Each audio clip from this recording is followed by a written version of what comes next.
Chapter 1. Elizabeth, as they drove along, watched for the first appearance of Pemberley Woods with some perturbation, and when at length they turned in at the lodge, her spirits were in a high flutter. The park was very large and contained great variety of ground. They entered it in one of its lowest points and drove for some time through a beautiful wood, stretching over a wide extent. Elizabeth's mind was too full for conversation, but she saw and admired every remarkable spot and point of view. They gradually ascended for half a mile and then found themselves at the top of a considerable eminence where the wood ceased, and the eye was instantly caught by Pemberley House, situated on the opposite side of a valley, into which the road with some abruptness wound.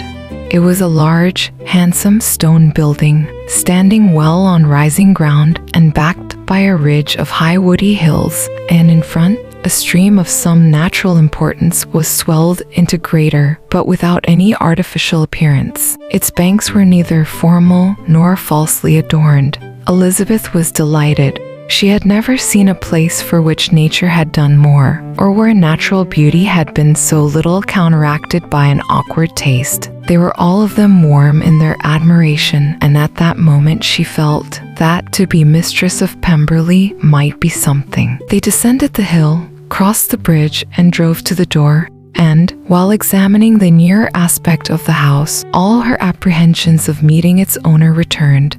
She dreaded lest the chambermaid had been mistaken. On applying to see the place, they were admitted into the hall, and Elizabeth, as they waited for the housekeeper, had leisure to wonder at her being where she was. The housekeeper came, a respectable-looking, elderly woman, much less fine and more civil than she had any notion of finding her. They followed her into the dining parlor. It was a large, well-proportioned room, handsomely fitted up. Elizabeth, after slightly surveying it, went to a window to enjoy its prospect. The hill, crowned with wood, from which they had descended, receiving increased abruptness from the distance, was a beautiful object. Every disposition of the ground was good, and she looked on the whole scene, the river, the trees scattered on its banks, and the winding of the valley, as far as she could trace it, with delight. As they passed into other rooms, these objects were taking different positions, but from every window there were beauties to be seen. The rooms were lofty and handsome, and their furniture suitable to the fortune of their proprietor, but Elizabeth saw, with admiration of his taste, that it was neither gaudy nor uselessly fine, with less of splendor and more real elegance than the furniture of Rosings. And of this place, thought she, I might have been mistress. With these rooms, I might now have been familiarly acquainted. Instead of viewing them as a stranger, I might have rejoiced in them as my own, and welcomed to them as visitors my uncle and aunt. But no, recollecting herself, that could never be. My uncle and aunt would have been lost to me. I should not have been allowed to invite them. This was a lucky recollection. It saved her from something like regret. She longed to inquire of the housekeeper whether her master were really absent, but had not courage for it. At length, however, the question was asked by her uncle, and she turned away with alarm, while Mrs. Reynolds replied that he was, adding, "But we expect him tomorrow, with a large party of friends." How rejoiced was Elizabeth that their own journey had not by any circumstance been delayed a day. Her aunt now called her to look at a picture. She approached and saw the likeness of Mr. Wickham suspended, amongst several other miniatures, over the mantelpiece. Her aunt asked her, smilingly, how she liked it.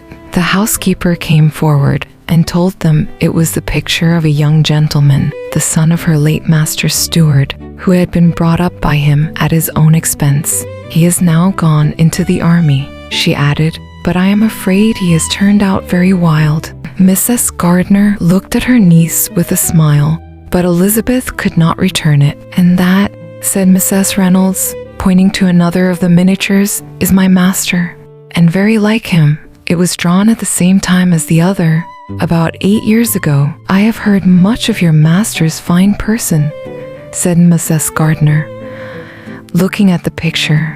It is a handsome face, but Lizzie, You can tell us whether it is like or not." Mrs. Reynolds' respect for Elizabeth seemed to increase on this intimation of her knowing her master. "Does that young lady know Mr. Darcy?" Elizabeth colored and said, "A little. And do not you think him a very handsome gentleman, ma'am?" "Yes, very handsome. I am sure I know none so handsome, but in the gallery upstairs you will see a finer, larger picture of him than this.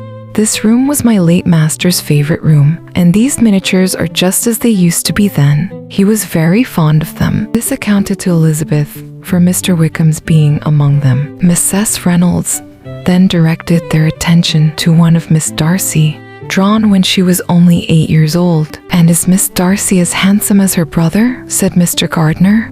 "Oh, yes, the handsomest young lady that ever was seen, and so accomplished. She plays and sings all day long. In the next room is a new instrument just come down for her, a present from my master. She comes here tomorrow with him." Mr. Gardiner, whose manners were easy and pleasant, encouraged her communicativeness by his questions and remarks.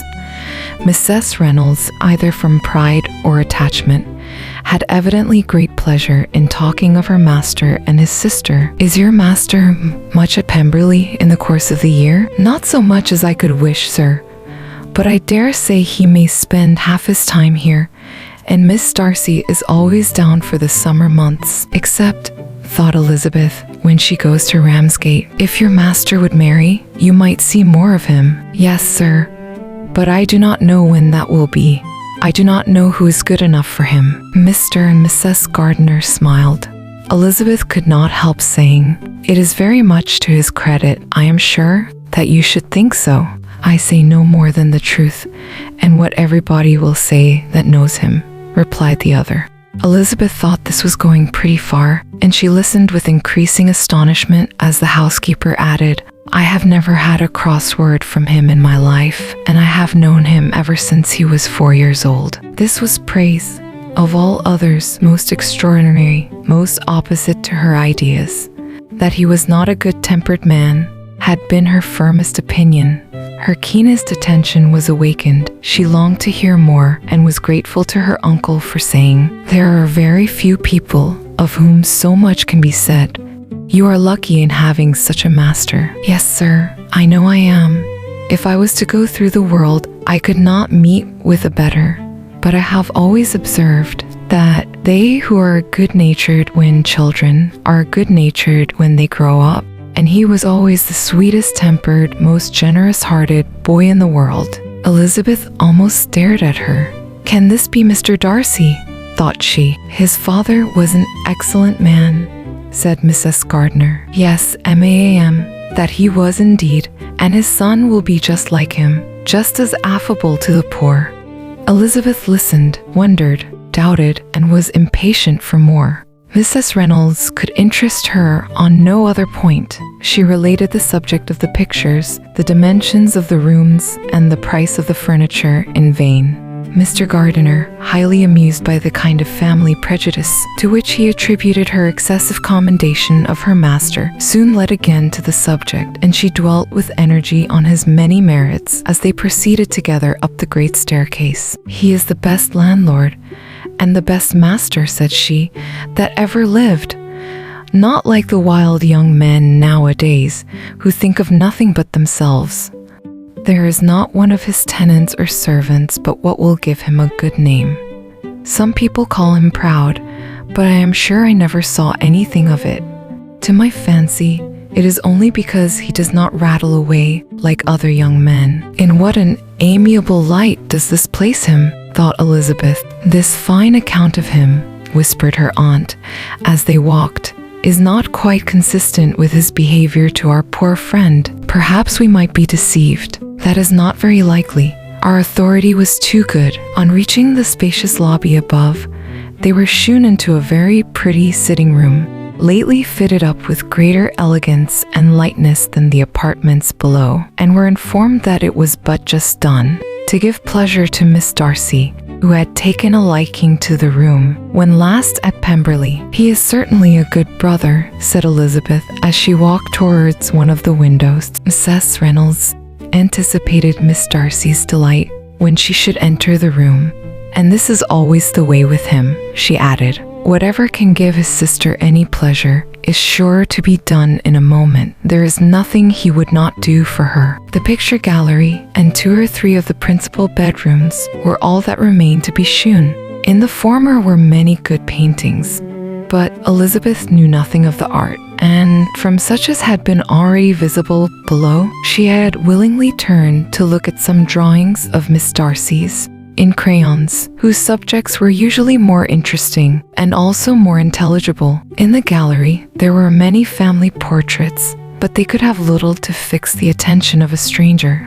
Elizabeth walked on in quest of the only face whose features would be known to her. At last it arrested her, and she beheld a striking resemblance of Mr. Darcy, with such a smile over the face as she remembered to have sometimes seen when he looked at her. She stood several minutes before the picture in earnest contemplation and returned to it again before they quitted the gallery. Mrs. Reynolds informed them that it had been taken in his father's lifetime. There was certainly at this moment in Elizabeth's mind a more gentle sensation towards the original than she had ever felt in the height of their acquaintance. The commendation bestowed on him by Mrs. Reynolds was of no trifling nature. What praise is more valuable than the praise of an intelligent servant? As a brother, a landlord, a master, she considered how many people's happiness were in his guardianship, how much of pleasure or pain it was in his power to bestow, how much of good or evil must be done by him. Every idea that had been brought forward by the housekeeper was favorable to his character, and as she stood before the canvas on which he was represented and fixed his eyes upon herself, she thought of his regard with a deeper sentiment of gratitude than it had ever raised before. She remembered its warmth and softened its impropriety of expression. If you enjoy this video, please like and subscribe to support the channel. Thank you.